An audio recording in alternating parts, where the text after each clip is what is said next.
অর্থনৈতিক সংকটকে ঘিরে রণক্ষেত্র ইরান। সরকার বিরোধী আন্দোলন দমনে বন্ধ করে দেওয়া হয়েছে ইন্টারনেট সেবা। এর জেরে হামলা করা হয়েছে রাষ্ট্রীয় টেলিভিশন ইসলামিক রিপাবলিক অফ ইরানের ব্রডকাস্টিং ভবনে।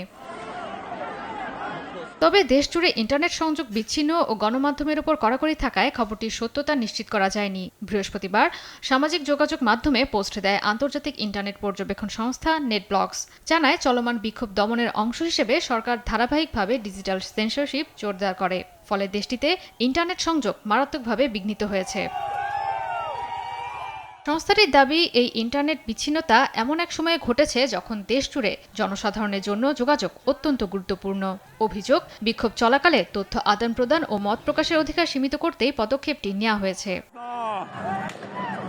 দেশটির সর্বোচ্চ নেতা আয়াতুল্লাহ আল খামেনি বলেন, কোনো ধরনের নাশকতায় পিছু হটবে না ইরান প্রশাসন। বিক্ষোভকারীরা যুক্তরাষ্ট্র ও ইসরায়েলের স্বার্থ রক্ষায় কাজ করছে বলে অভিযোগ করেন দেশটির প্রধান বিচারপতি।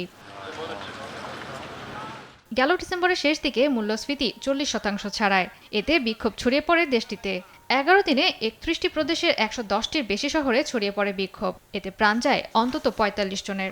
এমন পরিস্থিতিতে কঠোর বার্তা দিয়েছেন মার্কিন প্রেসিডেন্ট ডোনাল্ড ট্রাম্প। ইরানে বিক্ষোভকারীদের উপর দমনপীড়ন চললে হামলার হুমকি দেন তিনি। জয়া সরকার, নিউজ ডেস্ক, দেশ টিভি।